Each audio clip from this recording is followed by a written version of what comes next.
beliau ini memiliki gelar Hatim bin Ulwan, itu disebut dengan Hatim Al-Azam. Kenapa dia disebut dengan Hatim Al-Azam?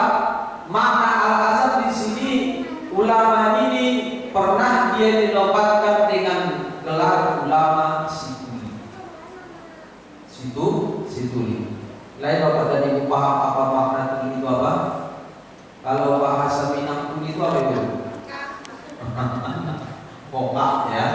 Kalau bahasa Melayunya kokak ya. Berarti sama Minang dengan Melayu. Kalau bahasa kami orang tafsir namanya ingol. Nah, jadi tak bisa mendengar. Ini mohon maaf Pak Kadus ya. Pak Kadus ini agak kurang mendengar sedikit katanya. Jadi Hatim Al-Azam ini pernah dia dijuluki gelar ulama, namanya itu adalah ulama Situli. Pertanyaannya, apakah memang Hatim Al-Azam ini punya telinga tak bisa mendengar? Bukan. Beliau itu bukan telinganya tak bisa mendengar, bukan tak bisa mendengarkan orang bercakap bercerita, bisa beliau. Tapi ternyata kenapa Hatim Al-Azam ini diberi gelar dia ulama Situli? Karena dia ingin menjaga perasaan seorang wanita. Jadi bisa kita bayangkan kepada ibu, gara-gara ingin menjaga perasaan seorang wanita, ulama ini menganggap dia sebagai seorang yang tinggi. Pertanyaannya, ibu punya suami tak? Ibu punya suami? Alhamdulillah. Perasaan ibu-ibu mohon maaf, suami ibu pernah tidak menganggap dia tuli untuk menjaga perasaan ibu?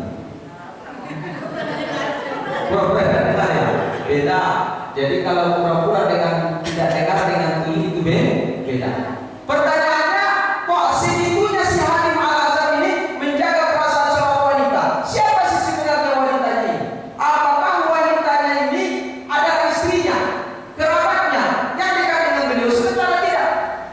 Dalam kisah itu disampaikan kepada beliau, wanita ini adalah wanita biasa-biasa saja. Kebetulan selama beliau menjadi seorang ulama, selalu rumahnya itu dibuka 24 jam, ingin berdiskusi dengan jamaah-jamaah. Jadi selama 24 jam silahkan dibuka. Bagi ada jamaah yang ingin bertanya sesuatu kepada beliau, beliau selalu siap.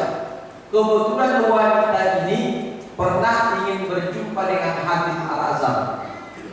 Jurah tentu Bapak dan Ibu, kalau seorang jamaah ingin bertemu dengan seorang ulama, biasanya yang ditanyakan adalah masalah kegiatan agama. Jarang sekali seorang jamaah bertemu dengan ustaz ditanya masalah kesehatan. Itu rasa-rasa tidak nyambung. Betul tidak, Bu? Ada seorang ibu bertanya sama Pak Ustaz, Ustaz, saya ingin bertanya sama Pak Ustaz. Apa pertanyaan ibu? Saya sudah sakit gigi 10 tahun. Apa kira-kira obatnya? Dibilang oleh Ustaz, mudah-mudahan ibu husnul khotimah. Misalnya jawabannya seperti itu, kan tidak ada apa-apa dari itu. Nah, pada saat ini bisa kita jawab. Tapi kalau berkaitan dengan masalah agama, biasanya insya Allah pada saat ini. Begitu juga dengan Hatim Al-Azam ini, kebetulan wanita ini ingin bertanya sesuatu kepada Hatim Al-Azam berkaitan dengan masalah agama. Tahu-tahunya rupanya di dalam perjalanan posisi wanita ini sedang masuk angin. Kalau bahasa kitanya, mohon maaf, agak gebuklah perutnya. Biasanya kalau sudah masuk angin, apalagi terlambat makan, snacknya nanti lama datangnya, biasanya itu akan membuat perut kembung. Ini ada snacknya tak? Ada. Tak ada snack itu. Kalau tak ada, paham nama itu. Masa kirim bulan tak ada snack, kecuali kalau kirim ribuan. Tapi snacknya nanti dibagi setelah Ustaz tausiah. Kalau sempat nanti snack dibagi ketika Ustaz tausiah langsung berhenti. Tergantung ibu-ibu, kalau kepingin lama nanti dibagi snacknya. Tapi kalau kepingin cepat, mulai ibu-ibu berkas ada 3 orang. 5 menit lagi akan kita tutup tausiahnya. Ya Bu, jadi kebetulan wanita ini dalam posisi masuk angin. Pas ketika wanita ini berhadapan dengan Hatim Al-Azam, rupanya rasa masuk angin ini tak bisa dibendung, sehingga tidak sengaja wanita ini buang angin di depan Hatim Al-Azam. Karena memang posisi itu terjadi, merahlah wajah wanita ini, seolah-olah malu menengok ulama ini, seolah-olah takut nanti wanita ini menganggap ulama ini telah saya dijaga. Tapi ternyata Hatim Al-Azam berbuat bijaksana. Pas ketika dia melakukan hal yang tidak diinginkan tadi, langsunglah wanita ini ingin bertanya kepada ulama ini Hatim Al-Azam. Apa kata beliau? Wahai tuanku, kalau bisa kita seperti itu, wahai Syekh, wahai ulama, saya ingin bertanya kepada engkau. Apa dijawab oleh Hatim Al-Azam dengan bijaksananya kepada ibu? Wahai ibu, saya tak mendengar apa yang engkau ucapkan. Ulangi kembali ucapan. Ulangi kembali pertanyaanmu karena saya tak bisa mendengar. Diulangi oleh beliau yang kedua, rupanya beliau mengatakan, kencangkan kembali suara. Dalam hati wanita ini saya selamat. Sedangkan suara saya saja yang begitu kencang, ulama ini tak mendengarkan, apalagi suara buang angin saya. Coba bayangkan Bapak Ibu, untuk menjaga perasaan seorang. Makanya ketika wanita ini setelah selesai hajatnya bertanya kepada Hatim Al-Azam, pulang wanita itu ke rumah, disampaikanlah kepada orang-orang di sekelilingnya bahwasanya Hatim Al-Azam dalam posisi tuli. Makanya diberi gelar dia dengan Hatim Al-Azam, ulama si tuli. Dalam kisah itu disampaikan, sempat dia Bapak dan Ibu menganggap dirinya tuli selama 15 tahun untuk menjaga perasaan seorang wanita. Coba bayangkan Bapak dan Ibu, bagaimana mulianya, bijaksananya Hatim Al-Azam ketika dia menjadi seorang ulama. Bapak Ibu kaum muslimin dan muslimat yang dirahmati Allah Subhanahu wa taala. Keistimewaan yang kedua, biar kita tahu dulu sebelum nasihat ini saya sampaikan, siapa ini Hatim Al-Azam. Dalam kisahnya juga disampaikan, Hatim Al-Azam ini pernah dia dibisiki oleh setan 3 pertanyaan. Dibisiki oleh setan 3 pertanyaan. Apa pertanyaannya Bapak dan Ibu? Dalam bisikannya ini setan bertanya kepada Hatim Al-Azam, wahai Hatim Al-Azam, apa makananmu? Satu. Yang kedua, wahai Hatim Al-Azam, apa pakaianmu? Yang ketiga, wahai Hatim Al-Azam, di mana tempat tinggal? Jadi pertanyaannya Bapak dan Ibu 3 hal. Yang pertama, apa makananmu? Yang kedua, apa pakaianmu? Yang ketiga, apa di mana tempat tinggal? Rupanya ketika bisikan ini sampai ke telinga beliau oleh setan, langsunglah dijawab oleh Hatim Al-Azam, menjawab pertanyaan setan ini. Wahai Hatim Al-Azam, apa makananmu? Dijawab oleh Hatim Al-Azam, makanan saya adalah kematian. Ini luar biasa Bapak dan Ibu. Makanan saya adalah, jadi seolah-olah Bapak dan Ibu, kalau seandainya posisi kita hari lapar, kita kepingin makan, makanan kita adalah kematian. Kalau sekarang ditanya kepada kita Bapak dan Ibu, apa kira-kira makanan kita? Nasi. Ada yang mengatakan ayam penyet. Tidak berani kita mengatakan makanan kita adalah kematian. Kenapa? Karena kita masih takut mati. Ya Bapak dan Ibu, karena kita masih takut. Saya tanya kepada kita semua Bapak dan Ibu, kira-kira sudah siap dan kita untuk mati? Ya. Kalau saya bilang tadi sama Pak Kandi, yakin tak Bapak masih 20 tahun lagi? Beliau mengatakan 5 tahun lagi pun saya ragu-ragu. Ya Pak Kandi tadi, pas ketika kita di sini, yakin tak Bapak hidup 20 tahun lagi? 5 tahun lagi dia juga masih ragu-ragu. Apalagi mohon maaf pada malam hari ini sebenarnya posisi kita rasakan Bapak dan Ibu. Sudah siap tak kita untuk mati Bapak dan Ibu? Tidak pernah kita menjawab makanan kita adalah kematian. Yang kedua, apa pakaianmu? Lalu Hatim Al-Azam menjawab, pakaian saya adalah kain kafan. Insyaallah.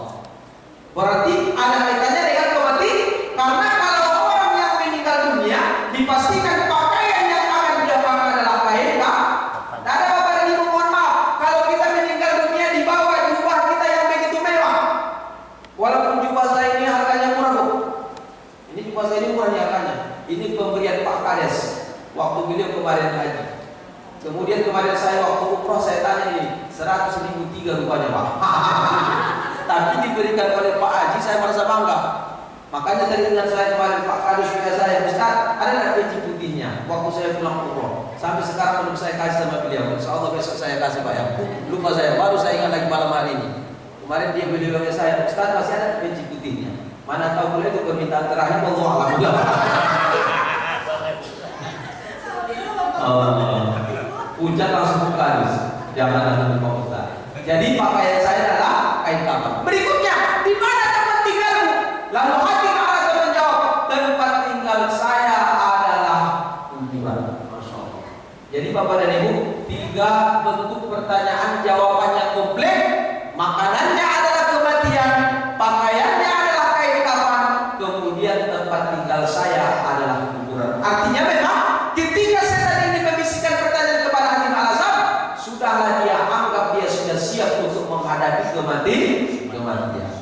Jadi itu segelintir sejarah dari Hatim Al-Azhar, insyaallah nasihat yang akan saya sampaikan dengan beliau ini Bapak dan Ibu.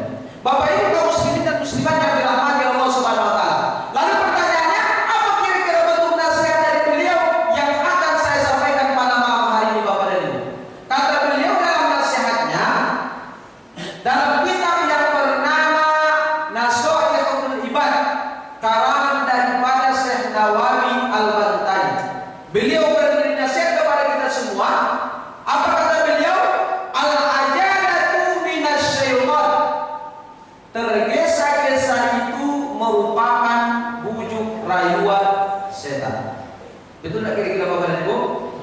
Apapun ceritanya, yang namanya tergesa-gesa itu secara umum merupakan bujuk rayuan setan. Sholat kepingin tergesa-gesa, itu namanya tertipu rayuan setan. Ngaji Al-Quran kepingin tergesa-gesa, itu namanya terbujuk rayuan setan. Bahkan mohon ceramah pun kepingin tergesa-gesa. Tidak boleh lama-lama ceramahnya. Tapi kalau ada ibu yang hari ini tak kepingin ceramahnya lama-lama, berarti ibu telah kerasukan setan. Ibu kepinginnya tausiah kita malam hari cepat atau lambat? Sedang-sedang saja. Kalau saya biasanya sedang-sedang saja, paling sedang itu 2 jam. Sama kayak ibu. Mungkin wirid bulan besok, apa kata ibu itu? Saya tidak mau lagi datang ke masjid wirid bulan. Kenapa? Lama-lama kali ceramahnya sempat 2 jam. Tapi insya Allah Ustadz tausiahnya tidak sempat 2 jam. Paling lambat 45 menit. Tapi kalau 45 menit Ustadz tinggal 15 menit lagi. Ya Bapak dan Ibu, Ustadz tak mau melampaui Ustadz Abdul Somad. Ustadz Abdul Somad saja dia ceramah cuma 60 menit. Masa Ustadz sama mulai dengan beliau? Beliau itu kan senior, saya junior. Beda Ustadz Abdul Somad dengan Pak Ustadz cuma 1. Kalau Ustadz Abdul Somad bicara spare, kalau saya cash. Ya Bapak dan Ibu, itu perbedaan. Kalau Ustadz Abdul Somad, kalau dia datang dijemput, pulang diantar. Biasanya kalau dia datang bacakan sholawat.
Semuanya menunggu buat spanduk selamat datang Ustadz Abdul Somad di Taklik Kepal.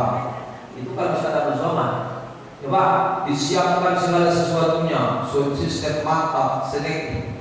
Oke. Tapi kalau Ustadz Samsudin yang datang, apa yang terjadi itu? Tadi saya agak ngeri-ngeri sedap Bapak dan Ibu. Ini perasaan saya wirid bulanan atau enggaknya?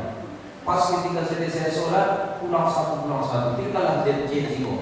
Betul-betul lah Ustaz itu mendengar kepada saya cerita-cerita. Ustaz tinggal di mana? Dalam hati saya, masa saya ditanya beliau tinggal di mana? Berarti belum kenal dengan saya Ustaz ya. Saya ini sama kehidupan dengan Pak Ustaz sebenarnya. Ya, Ustaz tinggal di masjid, saya mantan tinggal di masjid. Saya sudah 2004 tinggal di sini Bapak dan Ibu. Sudah 18 tahun. Jadi kalau ada orang bertanya dengan saya, di mana Ustaz tinggal kalau di orang Padang, sini Pak Ustaz sebenarnya.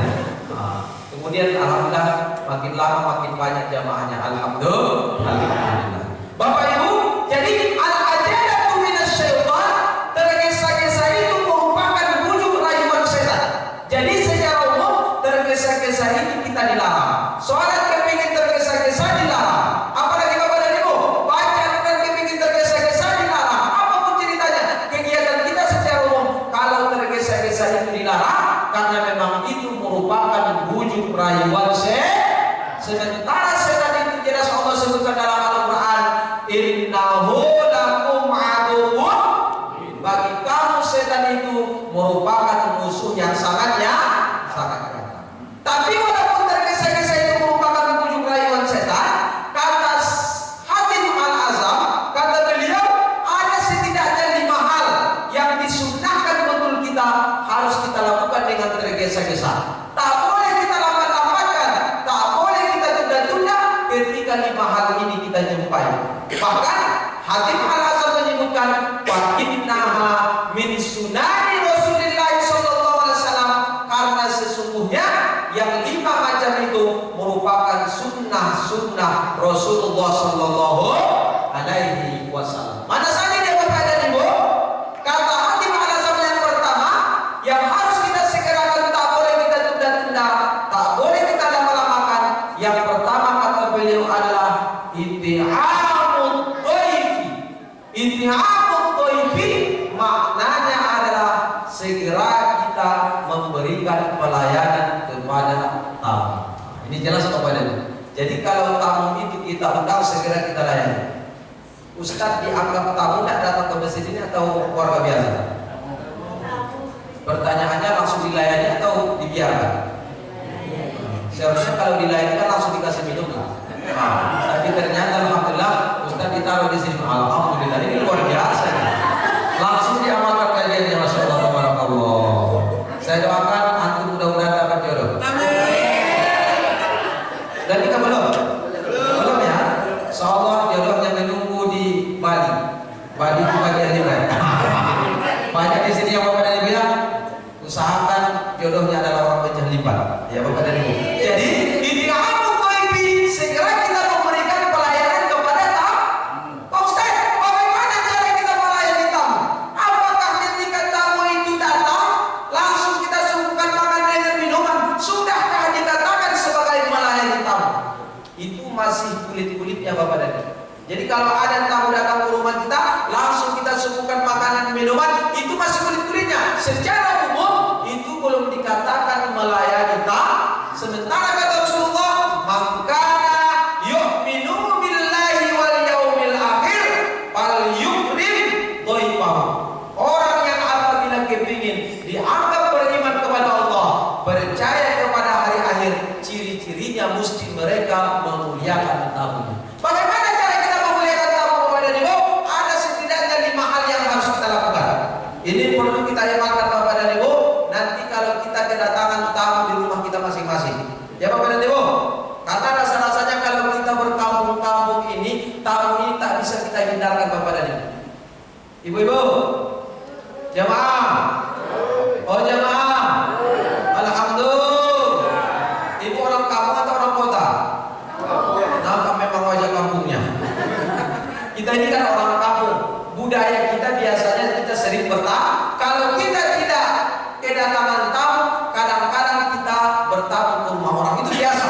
Namanya berjirit dengan bertetangga itu biasa. Jadi cara kita memuliakan tamu kepada Ibu, yang pertama yang harus kita lakukan, kalau datang tamu ke rumah kita, etika yang harus dilakukan yang pertama,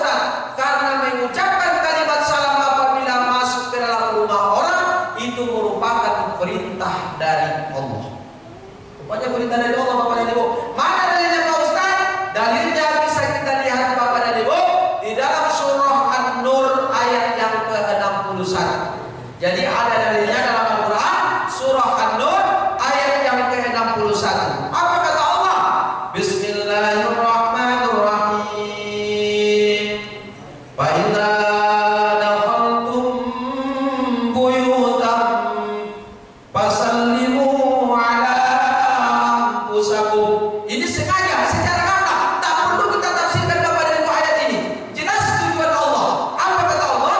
Maka apabila kamu memasuki rumah mereka. Jadi Bapak dan Ibu, tak ada di sini rasa-rasanya ayat yang samar-samar untuk kita tafsirkan. Maka apabila kamu memasuki rumah mereka, kata Allah, hendaklah kamu mengucapkan salam kepada mereka. Seandainya pun engkau tidak mengucapkan salam kepada mereka, minimal kepada dirimu sendiri. Maknanya apa? Kadang-kala Bapak dan Ibu, kita kepingin masuk ke dalam rumah, tahu-tahunya di dalam rumah itu tak ada orang, tetapi juga dianjurkan kita mengucapkan salam. Ini Bapak dan Ibu, misalnya kan kita punya rumah nih Pak, tahu-tahunya suami, istri keluar rumah, anak-anak semuanya keluar rumah. Bagi kita yang kepingin masuk rumah, Bapak dan Ibu, walaupun jelas-jelas tak ada orang dalam rumah kita, buka pintu, kemudian ucapkanlah kalimat salam. Kenapa rupanya Bapak dan Ibu kita penting sekali mengucapkan kalimat salam? Karena kalimat salam itu merupakan ucapan doa supaya kita mendapatkan keselamatan. Dah, dari tadi heboh di teh. Berarti udah 5 menit lagi Pak ya. Ini belum jelas nih. Kuenya nanti lah Ustaz, nantilah kuenya. Ini nampaknya kopi ini biar jamaah tak ngantuk namanya. Kalau sempat ngantuk berarti sudah kerasukan setan. Udah dikasih kopi pun kerasukan setan juga. Ya Bapak dan Ibu. Jadi ini mesti kita ucapkan salam, karena ucapan salam itu merupakan doa. Kita dipastikan Bapak dan Ibu, kalau kita mendapatkan doa dari orang, kita senang menerima doa itu apa tidak Bapak dan Ibu? Saya misalnya akan mendoakan ibu-ibu, mudah-mudahan ibu sehat. Senang nggak ibu mendapatkan doa itu? Mudah-mudahan seluruh jamaah menjadi orang yang kaya. Mudah-mudahan kita semuanya mendapatkan rezeki yang berkah. Pasti kita senang. Mudah-mudahan ibu-ibu mendapatkan suami, suami dapat istri yang kedua. Amin juga ya Pak Kadus. Amin katanya.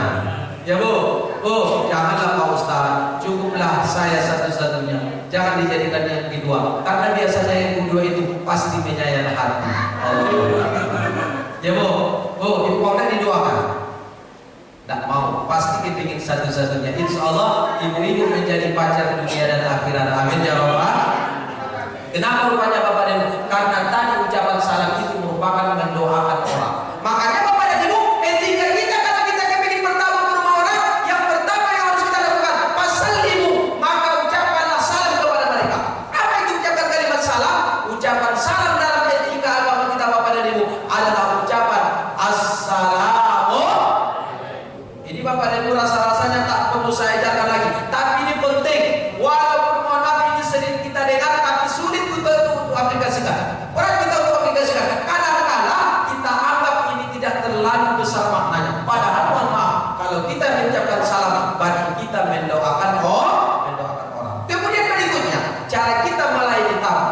Kalau ada orang datang mengucapkan salam ke rumah kita, hal yang harus kita lakukan berikutnya, maka jawablah panggilan salam ini. Jadi kadang-kala Bapak dan Ibu, banyak orang yang apabila datang tamunya pura-pura tidak dengar. Ada Bapak dan Ibu? Ada kira-kira di sini yang bertamu seperti itu? Bu, datang kita ke rumah orang pura-pura tidak dengar. Saya cerita itu Bapak dan Ibu waktu pengalaman anggota saya tugas Reksosek, registrasi sosial ekonomi kemarin. Mereka banyak bercerita, Ustaz, saya pas ketika datang ke rumah itu dengar suara TV-nya. Tapi pas ketika saya ucapkan salam makin kecil TV-nya. Itu saya tanya di mana tinggalnya? Di RW 17 Pak Ustaz. RW 17. Bu, kira-kira termasuk dari ibu-ibu? Bu, tadi kan mohon maaf walaupun itu petugas pendataan datang ke rumah kita, kan kita mendoakan kita. Masa kita tidak jawab assalamualaikum, keselamatan atas kamu? Pura-pura juga mereka tidak mendengar. Ada pura-pura. Kalau dari segi cara berjalannya, saya pastikan ini ibu-ibu Fatimah. Aku benci kali dengan ibu. sikit-sikit mau datang ke rumah. Bu, kalau makin sering orang datang ke rumah kita berarti dia mohon maaf menghargai kita, berarti dia membawa pahala. Dia membawa rahmat bagi kita Bapak dan Ibu. Makanya seharusnya mesti kita langsung menjawab salam. Itu etika kita memberikan pelayanan kepada tamu. Bagaimana caranya Pak Ustaz kita menjawab salam? Apakah Pak Ustaz cukup dengan menjawab salam seadanya atau dalam hati saja? Afdalnya Bapak dan Ibu, kita jawab salam dengan jawaban yang lebih baik. Ini Bapak dan Ibu, Allah sampaikan kepada kita di dalam Al-Quran. Apa kata Allah dalam surah An-Nisa di ayat yang ke-86? Ya, dalam ayat ini Allah berfirman, Bismillahirrahmanirrahim. Wa idza uyitum bi tahiyyatihi. Apabila kata Allah ada orang memberikan penghormatan kepada kamu. Jadi dalam ayat ini Bapak dan Ibu ada kalimat uyitu, ada kalimat penghormatan. Rupanya para ulama tafsir menyebutkan makna penghormatan di sini adalah ucapan kalimat salam. Jadi kalau ada orang mengucapkan salam kepada kita, berarti dia telah menghormati kita. Ini karena kalau Bapak dan Ibu sering terbalik budaya kita di Indonesia ini. Dia ketika memberikan sambutan tak langsung salam. Yang terhormat Bapak Kepala Dusun, yang terhormat Bapak Ketua RW, yang terhormat Bapak Pengurus Masjid, yang terhormat ini dan itu, baru Assalamualaikum. Itu salah sebenarnya. Kalau kita menghormati orang yang pertama, ucapkanlah kalimat salam. Karena memang itu haknya kita antara muslim yang satu dengan muslim yang lain. Kata Rasulullah, hakul muslimu ala muslimi sittun. Hak muslim yang satu kepada muslim yang lain ada 6. Salah satunya kata Rasul, wa idza laqaituhu fasallimu alaihi. Apabila kita bertemu dengan mereka, maka ucapkanlah kalimat salam. Kita ucapkan kalimat salam itu kan penghormatan, indah. Hai guys. Guys pula. Entah guys itu bahasa apa tuh? Saya cari Bapak dan Ibu di kamus-kamus bahasa Indonesia, guys itu tak ada. Hai bro, bro itu tak ada dalam kamus bahasa Indonesia. Sekarang marwah. Kalau manggil orang tua ayah, nyokap. Manggil mama, ngokap. Balik. Sebenarnya mohon maaf, kalau budaya-budaya kita itu sudah budaya-budaya zaman Bapak dan Ibu. Ya Bu. Memanggil pasangan my friend. Kode sebenarnya. Kalau Rasulullah memanggil istrinya dipanggil dengan panggilan kelembutan. Ya Umairah. Wahai bibir yang kemerah-merah. Pak Ustaz, istri saya bibirnya tak kemerah-merah. Kenapa? Hitam-hitaman Pak Ustaz. Kalau hitam-hitamannya sudah dipanggil wahai Umairah. Wahai istriku yang cantik, kan bahagia. Bu. Jadi mohon maaf kita jawab dengan jawaban yang lebih baik. Kata Allah, wa idza uyitum bi tahiyyatihi. Kata Allah, fahayyu bi ahsana minha. Maka jawablah salam itu dengan jawaban yang lebih baik. Jadi kalau ada orang mengucapkan salam kepada kita, kalimat assalamualaikum, Allah memerintahkan kita jawablah salam itu dengan jawaban yang lebih baik. Makna yang lebih baik di sini berarti kita jawab yang lebih panjang. Dia mengucapkan salam kepada kita, assalamualaikum, minimal kita jawab waalaikumsalam warahmatullahi. Bukan waalaikumsalam ya. Ini kadang-kadang banyak kita juga yang salah. Waalaikumsalam. Karena di sana ada alif lam. Alif lam itu adalah alif lam samsiah, tak bisa dibaca. Kalau waalaikumsalam itu kurang pas. Yang jawabannya adalah waalaikumus. Kemudian kita sambung sedikit warahmah. Kalau perlu wabarakah. Kalau memang Bapak dan Ibu kita merasa rugi menjawab salam dengan jawaban yang lebih baik, minimal kata Allah, parudduha, seimbang dengan apa yang beliau ucapkan. Artinya apa? Kalau dia mengucapkan salam kepada kita, assalamualaikum, parudduha seimbang dengan apa yang beliau ucapkan, minimal kita jawab waalaikumsalam. Atas kamu adalah keselamatan. Jadi ini jelas Bapak dan Ibu, etika ini mesti kita amalkan kalau kita ingin memberikan pelayanan kepada tamu. Makanya ada ulama-ulama kita mengatakan mengucapkan salam itu kata mereka hukumnya sunat, menjawabnya adalah wajib. Kenapa rupanya wajib? Karena kita sudah merasa bersyukur didoakan. Kecuali Bapak dan Ibu di 2 tempat kita tak wajib menjawab salam. Salam yang pertama ketika kita selesai sholat. Tak perlu dulu. Nanti ada orang di sebelah kanan kita, assalamualaikum warahmatullahi. Orang di sebelah kiri, waalaikumsalam. Waalaikumsalam. Jangan pula. Ya Pak. Yang kedua, salam yang tidak diwajibkan menjawab salam, salam ahli kubur. Jangan sempat, kalau sempat kita mengucapkan salam ke dalam kubur, assalamualaikum ya ahli kubur misalnya. Nanti orang ahli kubur menjawab salam, nanti kita akan lari. Makanya kalau tadi pas ketika Ustaz mengucapkan salam, ada yang tidak menjawab salamnya Ustaz sama dengan ahli kubur. Ahli kubur. Jangan sama dengan itu. Jadi itu yang pertama. Yang kedua, apa lagi Pak Ustaz? Iqamul thaibi, memberikan pelayanan kepada tamu. Yang kedua, di samping kita menjawab salam kepada mereka, kemudian berikutnya segera kita menghadapi mereka dengan cara tunjukkanlah raut wajah yang senang menghadapi tamu. Kalau perlu Bapak dan Ibu mohon maaf, kalau kita ingin berhadapan dengan tamu, pastikan diri kita telah menutup aurat. Ya Bapak dan Ibu, jadi kadang-kadang mohon maaf, ada kita bertamu ke rumah orang masih nampak ketiaknya. Jangan. Usahakan ibu-ibu kalau kepingin membuka pintu sudah menutup auratnya. Kalau ibu-ibu minimal pakai baju kurung, kemudian pakai jilbab, baru kita berhadapan dengan orang. Kemudian usahakan Bapak dan Ibu, kalau kita kepingin berhadapan dengan tamu, tunjukkan raut wajah yang betul-betul bahagia. Ini assalamualaikum, waalaikumsalam. Pas dibuka pintu sudah berkerut keningnya. Kalau sudah berkerut keningnya berarti bisa jadi calon presiden. Karena ciri-ciri calon presiden kata Pak Jokowi dua ciri-cirinya yang layak untuk kita pilih 2024. Pertama rambut putih, yang kedua keningnya berkerut. Makanya kalau ada seorang tamu pas ketika datang kita rumah nampak berkerut keningnya, bilang sama dia, Bapak ini layak dijadikan capres calon presiden. Tapi apapun ceritanya, saya sepakat kalau seandainya 2024 presiden kita adalah Anies Baswedan. Amin. Kayaknya pendukung Jokowi di sini semua. Ya Pak. Jadi jelas Bapak Ibu, kita usahakan kita menutup aurat. Kalau perlu Bapak dan Ibu, kalau seorang bapak berhadapan dengan bapak, usahakan penampilannya memakai minyak wangi. Ini penting Pak. Supaya apa? Supaya datang tamu ke rumah kita itu betul-betul refresh, bukan membuat dia gelisah, membuat kita bahagia Bapak dan Ibu. Makanya Bapak dan Ibu, kalau saya ketika saya Bapak dan Ibu kemana-mana suka membawa minyak wangi. Bukan berarti setelah ini saya jual minyak wangi. Ini kan ada ustaz, sedikit-sedikit dia mempromosikan sesuatu, tahu-tahunya setelah ini dia jual. Saya tidak mau. Ada kawan saya, mohon maaf, dia kemana-mana cerita madu. Tahu-tahunya pas selesai tausiah dia jual madu. Makanya dibilang oleh ibu-ibu itu namanya ustaz madu. Ada tuh Bu, ada ustaz terapel. Saya tak bisa Bapak dan Ibu mohon maaf membudayakan, membiasakan jual-jual produk di hadapan jamaah. Kecuali kalau sudah selesai. Ya Bapak dan Ibu, ini mohon maaf, waktu dia tausiah pun dia ambil, dia memilih cerita tentang madu, cerita tentang baju baru segala macam. Tak pas Bapak dan Ibu. Ya, jadi rupanya Rasul kebiasaan beliau kalau ingin berhadapan dengan orang, biasa beliau memakai minyak wangi.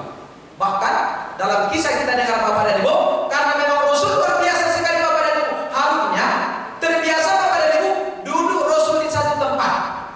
Kemudian Rasul pindah ke tempat yang lain. Tahu-tahunya sahabat melewati tempat duduk Rasulullah. Rupanya masih terasa harumnya. Mereka menyampaikan, tadi Rasulullah telah duduk di sini. Itu saking harumnya.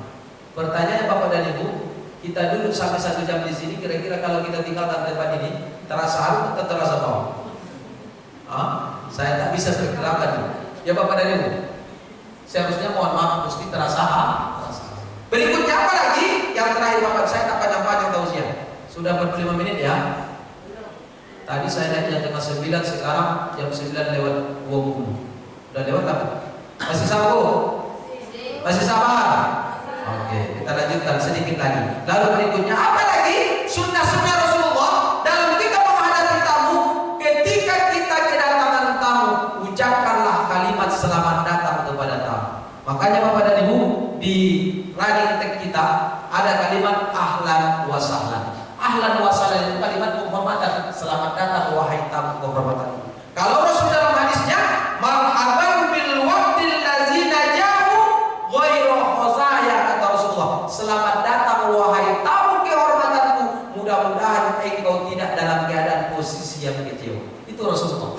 Makanya budaya ini Bapak dan Ibu perlu kita amalkan. Kalau kita kedatangan tamu, mesti kita ucapkan kalimat selamat datang. Itu yang pertama, sunnah Rasulullah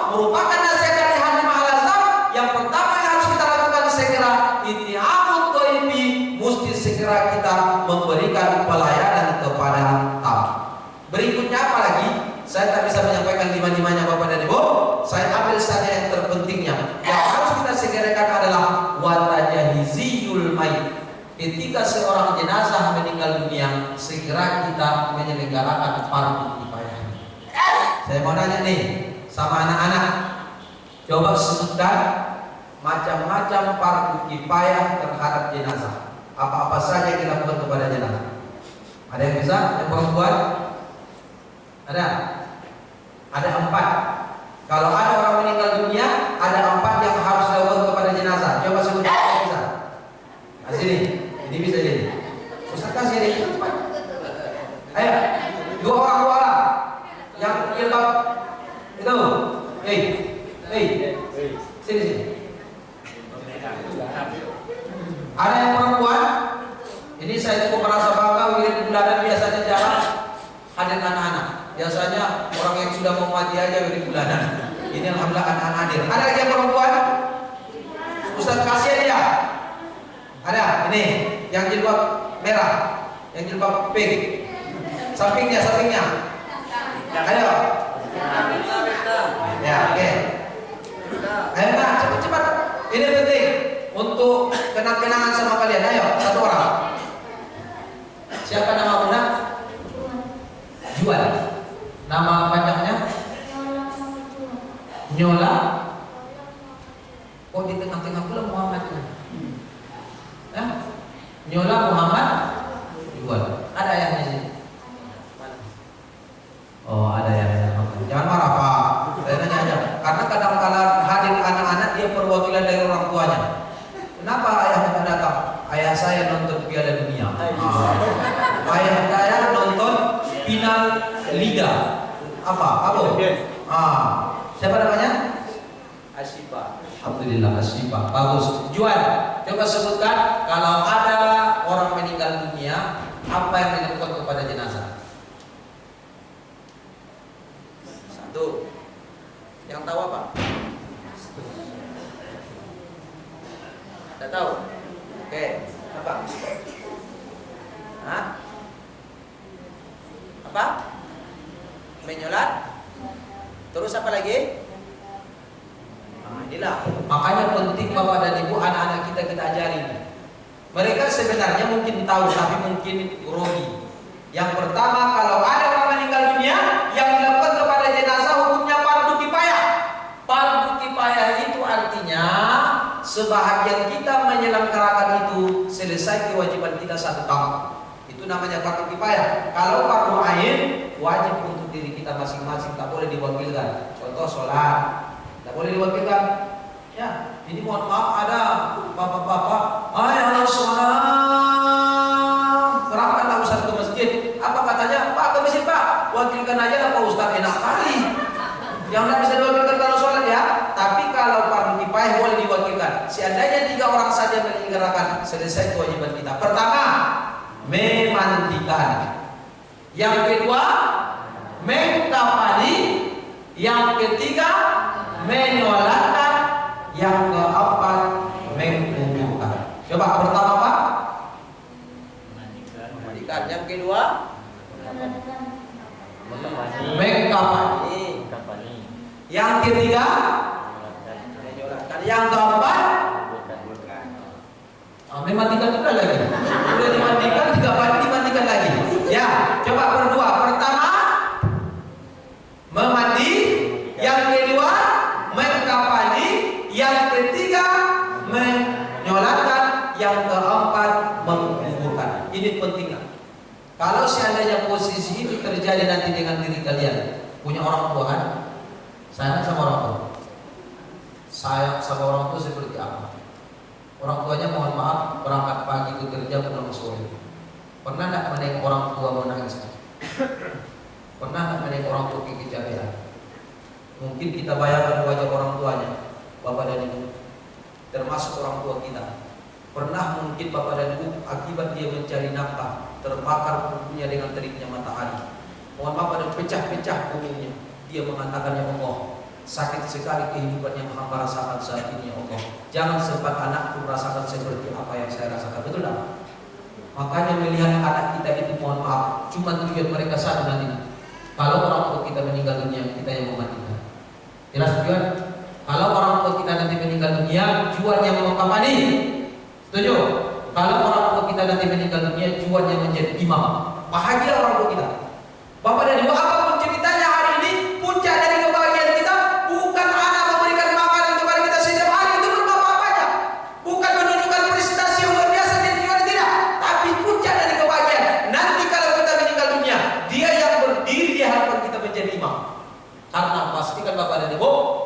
anak kepada orang tua tak ada ini pembatas. Nanti kalau orang tua kita meninggal dunia, kamu yang membawa orang tua kita ke dalam kuburan. Itu luar biasa Bapak.